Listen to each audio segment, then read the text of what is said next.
Hello everyone, स्वागत है आपका हमारे प्यारे से चैनल बहन्स पढ़ाई में। आज हम करेंगे कक्षा 10 का हिंदी का चैप्टर बड़े भाई साहब। जैसे कि आपको नाम से ही समझ में आ गया होगा कि एक बड़ा भाई एक छोटा भाई है और बड़े भाई साहब का क्या रोल है इस चैप्टर में वो हम पढ़ेंगे। ठीक है, बहुत ही प्यारी सी स्टोरी है। शायद बहुत लोगों के बिग ब्रदर ऐसा करते भी होंगे, है ना। बिग ब्रदर क्या, बिग सिस्टर भी ऐसा ही करती होंगी। ओके, बहुत अटपटी सी चटपटी सी और बहुत मजेदार सी कहानी है। अब हम इसको पढ़ते हैं। अच्छा, उससे पहले अगर आपको कोई भी डाउट है तो आप मुझे इंस्टाग्राम पे फॉलो करके डीएम कर सकते हो। और ये नोट्स चाहिए तो मैंने टेलीग्राम पे ऑलरेडी अपलोड कर दिए हैं, आप डाउनलोड कर सकते हो। दोनों के लिंक इंस्टाग्राम एंड टेलीग्राम की डिस्क्रिप्शन बॉक्स में आपको मिल जाएगी। अब शुरू करें अपना चैप्टर। ओके, सो ये जो हमारा पार्ट है ना बड़े भाई साहब, इसके लेखक का क्या नाम है? प्रेमचंद। अब अपने प्रेमचंद से रिलेटेड बहुत सारे मतलब इन लेखक के बहुत सारे चैप्टर्स वगैरह पढ़े होंगे और ये बहुत अच्छी तरीके से एक कहानी लिखते हैं। ठीक है, तो प्रेमचंद अपने बड़े भाई के बारे में बताते हैं इस पार्ट में। वो कहते हैं कि उनके परिवार में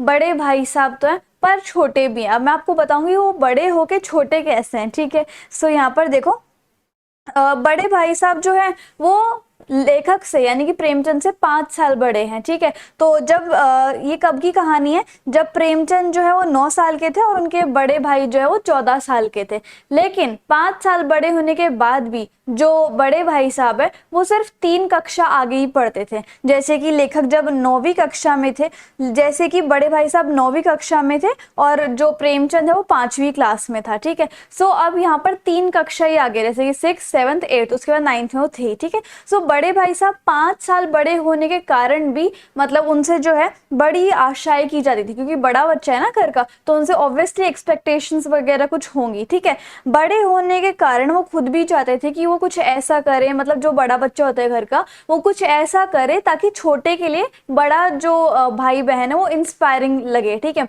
जैसे कि आप बड़े हो अपने घर में तो आप कुछ ऐसा करोगे जिससे कि आप अपने छोटे भाई बहनों को इंस्पायर कर पाओ, राइट। सो बड़े होने के कारण वो खुद भी चाहते थे कि वो कुछ ऐसा करें कि छोटे भाई के लिए प्रेरणादायक हो। ठीक है, सो पढ़ाई में बहुत ज्यादा यकीन रखते थे। वो अपनी पढ़ाई जो है उसकी नींव को बहुत मजबूत करना चाहते थे कि मैं पढ़ूं लिखूं, ठीक है, एक बड़ा इंसान बनूं, है ना। तो वो हर वक्त अपनी किताबें खोलकर बैठे रहते थे, मानो कि वो अपना बचपन भूल गए हो, इंजॉय करना ही भूल गए हो। और अपने छोटे भाई को भी हमेशा ये कहते थे कि पढ़ ले इस तरीके से। बट प्रेमचंद जो है वो बहुत शरारती और चंचल मन के थे। ठीक है, जो लेखक का जो मन है वो कभी भी पढ़ाई में लगता ही नहीं था, मतलब लगता था बट बहुत थोड़ा, और खेल कूद में हमेशा उनका ज्यादा से ज्यादा टाइम बीता है।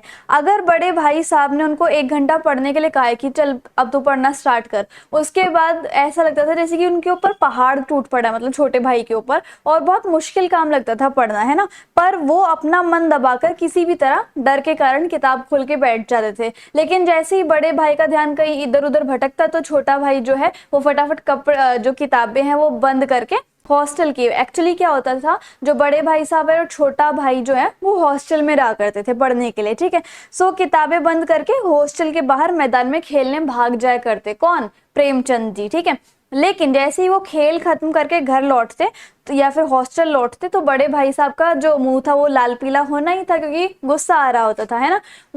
उससे उस चीज से प्रेमचंद जी को बहुत डर लगता था और उनका पहला सवाल यही होता था बड़े भाई साहब का कि कहाँ पे थे। ठीक है, इस तरीके से। और फिर बड़े भाई साहब उनको बहुत डांटते कि तुम बहुत सुस्त हो, तुमसे पढ़ाई नहीं की जाती, पढ़ाई करने के लिए दिन रात हाके फोड़नी पड़ती है, खून जलाना पड़ता है, तब जाकर कुछ समझ में आता है। अगर तुम खेलकूद में ही अपनी जिंदगी को गंवाना चाहते हो तुम ऐसा करो, हॉस्टल छोड़ के घर पे ही चले जाओ और वहां पे मजे से गिल्ली डंडा खेलते रहना। कम से कम दादा की मेहनत की जो कमाई है वो एटलीस्ट तुम्हारी फीस पर तो बर्बाद नहीं होगी। ऐसे ऐसे करके वो डांटते हैं। ठीक है, ऐसी ऐसी लताड़ सुनकर लेखक जो है उनकी रोने जैसी शक्ल हो जाती थी और उन्हें ऐसा लगता था कि पढ़ाई का काम उनके बस की बात नहीं है। लेकिन कुछ समय बाद क्या होता है, उनकी निराशा हट जाती है। वो फिर क्या करते हैं, पढ़ाई का टाइम टेबल बनाने लगता है कि अब मैं मन लगाकर पढ़ाई करूंगा, मतलब छोटा भाई। ठीक है, लेकिन वो टाइम टेबल तो बना लेते, टाइम टेबल तो हर कोई बना लेते थे, लेकिन सबसे मुश्किल काम होता है उसका पालन करना, जो कि प्रेमचंद कभी कर ही नहीं पाते थे।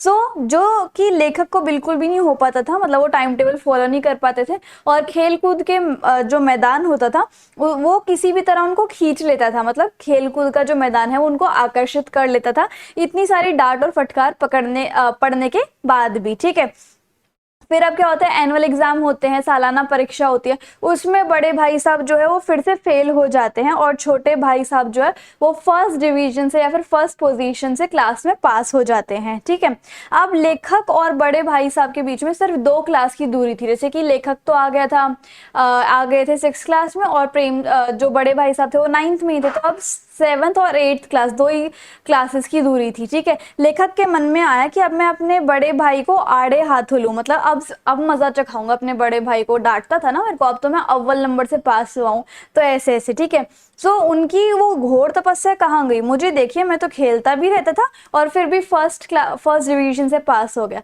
लेकिन अब वो अपने बड़े भाई को दुखी देख रहे थे, उदास देख रहे थे, तो उन्होंने अपना विचार जो है वो बदल लिया कि नहीं, मैं अपने बड़े भाई को कुछ कहूंगा नहीं, है ना, और फिर से वो खेल कूद में बिजी हो गए। एक दिन तो छोटे भाई ने यानी कि प्रेमचंद ने हद ही पार कर दी थी, पूरा दिन खेलने कूदने में उन्होंने अपना टाइम व्यर्थ कर दिया। तो बड़े भाई साहब ने जमकर उन्हें डांटना स्टार्ट कर दिया कि हाँ, अगर कक्षा में अव्वल आने की वजह से तुम में घमंड आ गया हो, तो इस बार बड़ी कक्षा में जब तुम आओगे ना, तो तुम्हारा जो घमंड है ना, एलजेब्रा, ज्योमेट्री और हिस्ट्री के वो जो किंग्स होते हैं उनका नाम करने में तुम्हारा घमंड जो है ना चूर चूर हो जाएगा। अगर तुम ये सोच रहे हो कि मैं तो बस थोड़ा सा पढ़ के ही पास हो जाऊंगा तो तुम्हारा काम चल जाएगा, ऐसा कुछ भी नहीं है। बड़ी क्लास में तो बहुत मुश्किल होता है पास होना, है ना। सब इस विषय सारे के सारे जितने भी सब्जेक्ट्स हैं वो बहुत कठिन होते हैं। और बड़े भाई साहब बताते हैं कि हिस्ट्री के बादशाहों का नाम याद रखने में कितनी परेशानी होती है, और हिंदी के पेपर में तो समय की पाबंदी, ऐसे ऐसे टॉपिक्स पर 4-4 पेज का निबंध लिखना पड़ता है। ठीक है, और परीक्षा में बहुत अच्छे नंबर लाने के लिए मेहनत भी करनी पड़ती है। अब जैसे कि स्कूल का टाइम हो रहा था जब बड़े भाई साहब डांटे जा रहे थे छोटे भाई साहब को, तो इसलिए बड़े भाई साहब चले गए थे और छोटे भाई साहब भी। लेकिन अगर स्कूल का टाइम नहीं हो रहा होता ना, तो लेखक को और डांट पड़ रही होती। ठीक है, सो इतना सुनने के बाद उसे उस दिन खाना जो है वो थोड़ा स्वाद नहीं लगा, है ना, क्योंकि इतनी डांट फटकार पड़ी थी। लेखक सोचते हैं कि पास होने के बाद भी उन्हें इतनी ज्यादा डांट और फटकार पड़ रही है, तो अगर मैं फेल हो जाता तब तो मेरे प्राण ही ले लिए जाते, हैं ना मतलब बड़े भाई साहब मेरी जान ही ले लेते। ठीक है, सो उसके बाद क्या होता है, अब लेखक कहता है कि जिस तरह बड़े भाई साहब ने ऊंची कक्षा के पाठ के बारे में बताया, मैं तो भयभीत सही हो गया, परंतु इनकी डांट फटकार के बाद उसकी रुचि में भी खेलकूद खत्म नहीं हुई।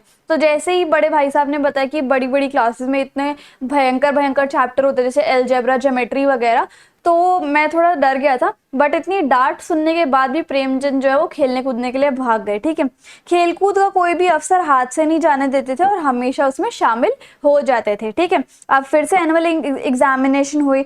अब जो लेखक है प्रेमचंद यानी कि छोटा भाई है, वो दोबारा से पास हो गया और बड़े भाई साहब एक बार फिर से फेल हो गए। अब दोनों के बीच में एक कक्षा का ही डिफरेंस था। ठीक है, प्रेमचंद कहते हैं मैंने तो इतनी ज्यादा मेहनत भी नहीं की थी, लेकिन पता नहीं कैसे पास हो गया। मुझे खुद हैरानी हो रही है कि मैं फिर से फर्स्ट पोजीशन से कैसे पास हो गया। बड़े भाई ने तो अपनी जी जान लगा दी थी, पढ़ाई में ही लगे रहते थे, लेकिन वो फिर भी फेल हो गए, है ना। सो अपनी कक्षा में सभी किताबों को का वो शब्द, मतलब सारी की सारी जितनी भी उनकी क्लासेस की बुक्स थी, जितनी भी उनकी क्लास की बुक्स थी, सबका एक एक शब्द चाट कर गए थे, तब भी बड़े भाई साहब जो है फेल हो गए।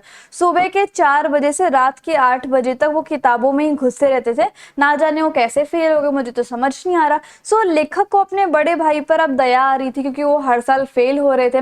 जब रिजल्ट आया तो समझो मेरे बड़े भाई बहुत टूट से गए, रोने लग गए, और उनको रोता हुआ देखकर छोटा भाई भी रोने लग गया था। ठीक है, अब मुझे इस बात के लिए दुख, मतलब जो मेरी जीत थी कि मैं इस बार भी अव्वल नंबरों से पास हो गया, वो तो आधी हो गई, लेकिन उनका जो दुख है वो मुझसे देखा नहीं गया। ठीक है, सो बड़े भाई साहब अब नर्म पड़ गए थे। उन्होंने छोटे भाई को डांटना फटकारना बंद कर दिया था। लेखक के मन में भी अब धारणा सी बन गई थी कि वो मतलब उनके मन में आ गया था, लेखक के मन में, कि मैं पढ़ूं या ना पढ़ूं, पास तो मैं किसी भी तरह हो ही जाऊंगा। ठीक है, सो एक शाम को लेखक जो है हॉस्पिटल के बाहर एक हॉस्टल के बाहर एक पतंग के पीछे भागे जा रहे थे, और उसी टाइम क्या हुआ, बड़े भाई साहब और छोटे भाई साहब की टक्कर हो गई, मतलब कि दोनों मिल गए। ठीक है, सो जैसे ही बड़े भाई साहब ने लेखक को पतंग के पीछे भागते हुए देखा तो उन्होंने उसका हाथ पकड़ लिया, बड़े भाई ने, और गुस्से से कहा कि अब तुम 8वीं कक्षा में आ गए हो और 8वीं कक्षा में आने के बाद तुम ये सब काम कर रहे हो।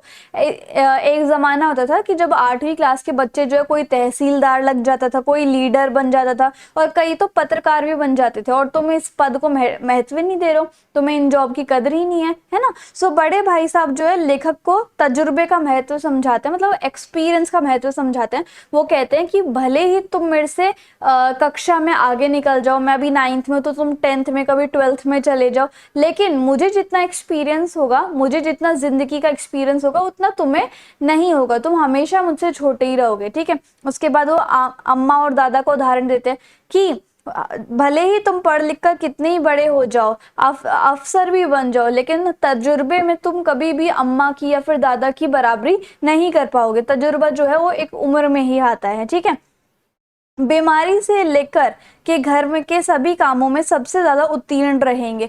तो यहाँ चाहे उनको बीमारी हो, अम्मा या दादा को, या घर का कोई भी काम हो, वो सबसे ज्यादा आगे रहेंगे और हर चीज को वो सह जाएंगे। ठीक है, अब ये सब बातें सुनकर लेखक बड़े भाई के सामने नतमस्तक हो जाता है और अपनी गलती लेखक को एहसास हो जाती है, मतलब वो अपनी गलती को मानने लग जाता है कि हाँ, मुझे थोड़ा सा सीरियस हो जाना चाहिए, लाइफ में पढ़ाई कर लेनी चाहिए। तो उसके बाद लेखक को ये भी फील होता है कि यार, मैं जो इतने सालों से बिना पढ़े पास हो रहा हूँ या फिर छोटी मोटी मेहनत करके ही पास हो रहा हूँ, ये सिर्फ मेरे बड़े भाई की डांट फटकार की वजह से ही मैं पास हो रहा हूँ, है ना। अगर बड़े भाई साहब मुझे डांटते नहीं तो शायद मैं 1 घंटा भी पढ़ाई के लिए नहीं निकालता और आज मैं भी फेल हो जाता। ठीक है, इसी बीच एक कटी पतंग ऊपर से लहराती हुई जा रही है। उस समय बड़े भाई के अंदर भी थोड़ा बचपना, चंचलता आ गई और वो खुद को रोक नहीं पाए। उनका जो स्ट्रिक्टनेस वाला नेचर था वो चला गया और वो भी उस पतंग के पीछे भागने लग गए, क्योंकि बड़े लंबे समय से उन्होंने पतंग की, बहुत लंबे समय से वो पढ़ाई में घुसे हुए थे, फेलियर पे फेलियर आ रहा था, बट वो अपना बचपन बिल्कुल ही भूल गए थे। लेकिन कटी पतंग को देखकर बड़े भाई साहब के अंदर भी उनका बचपन झलक रहा था। अब उन्होंने पतंग की डोर जो है थाम ली थी और अपने हॉस्टल की तरफ लेकर भागने लग गए, और पीछे पीछे जो है लेखक भी भागने लग गए थे। ठीक है, तो इस तरीके से हमारी ये जो कहानी है बड़े भाई साहब, वो खत्म होती है। आई होप आपको समझ में आया होगा और वीडियो भी काफी अच्छी लगी होगी। सो इंस्टाग्राम एंड टेलीग्राम पे जरूर फॉलो कर लेना। So if you like the video and the explanation, then please like, share, comment and subscribe the channel. Thank you so much.